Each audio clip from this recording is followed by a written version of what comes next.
और जो प्रेयर हमने करी है उसको जो है कंप्लायंस भी होगा उसका। तो सरकार भी अपनी बात करेगी और हम भी अपनी बात करेंगे। जब ये लोग नहीं मान रहे तो हम लोग कैसे हार मान के बैठ जाएं? मेरी देवेश शर्मा से परसों बात हुई थी लाइव में ही, मैंने उनसे पूछा था। सत्यम पाठक जी हैं जो इलाहाबाद से, उनकी अलग एसोसिएशन है, वो रिव्यू में जा रहे हैं, क्योंकि वो कह रहे थे हमें तो थोड़ा ही लाभ मिला।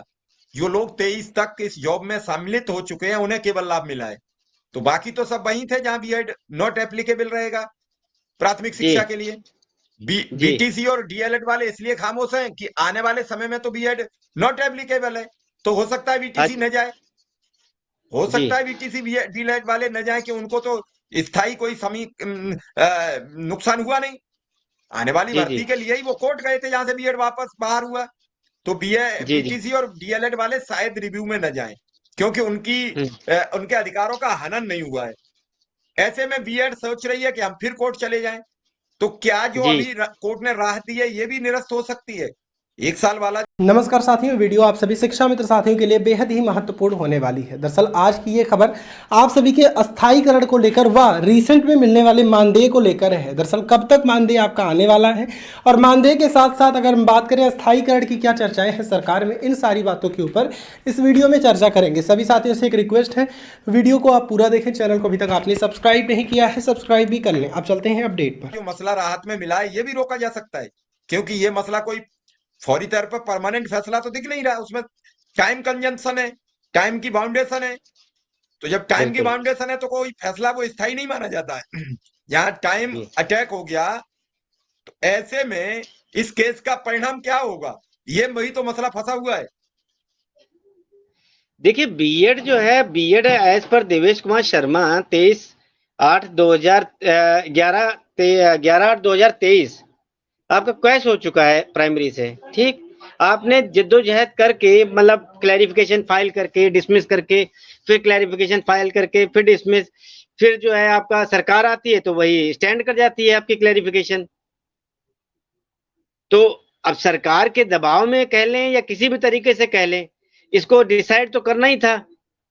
तो जितनी जल्दी जो बन पड़ा वो डिसीजन दे दिया गया और उसके बाद में ये कोई परमानेंट नहीं है। अगर रिव्यू में होता है तो कंप्लीट रूप से सारा सुना जाएगा और सारा सुनने के बाद में जो निर्णय कोर्ट लेगी वो एक तरफा नहीं होगा। हो सकता है उसमें हमारी बात पूरी आ जाए और बीएड को जो है कंप्लीट रूप से बाहर कर दिया जाए, क्योंकि सब्जेक्ट मैटर ये जो ऑर्डर कराया गया है, आप उसकी जो हियरिंग थी वो आपने सुनी होगी। तो उसमें जिस सीनियर लॉयर ने जो बात कही वो बात उन्होंने मान ली। सब्जेक्ट में इन सब्जेक्ट मैटर ऑफ चैलेंज कर दें, हाँ जी करें, तो उन्होंने कर दिया। किसी ने कहा नहीं करें, ब्रिज कोर्स नहीं करा तो उन्होंने ब्रिज कोर्स के लिए बोल दिया। तो इस तरीके से ऑर्डर नहीं लिखाए जाते। ऑर्डर होते हैं अगर आपने बोल दिया जजमेंट रिजर्व्ड, तो जजमेंट रिजर्व्ड होने के बाद में जो चैम्बर में ऑर्डर लिखा जाएगा वो ऑर्डर एक पेशेंसफुली सभी चीजों को ध्यान में रखते हुए बनाया जाता है ऑर्डर। ऐसा नहीं कि आपने आनंद फानन में जो है जैसा भी निर्णय चाहा वैसा आपने कर दिया, हो गया चलो जी हो गया ऑर्डर। मैं किसी जज की डिफेम नहीं कर रहा, मैं सब माननीय है और मैं उनका सम्मान करता हूं, पर ये ऑर्डर जो है आया है ये सबको ध्यान में रखते हुए दिया गया है, पर इसमें शिक्षा मित्र की कोई बात नहीं कही गई है।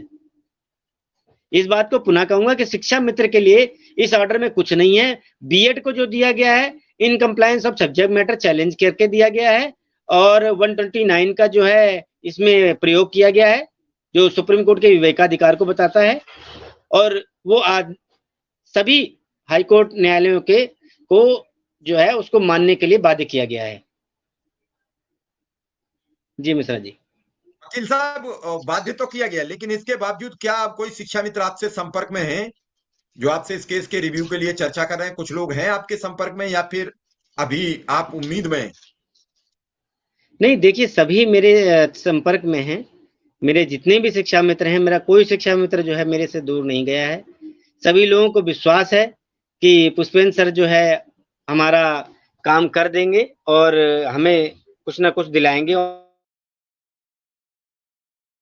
सुझावों को ध्यान में रखते हुए जो है रिव्यू को तैयार कर रहे हैं, चाहे समायोजन पूर्व के हों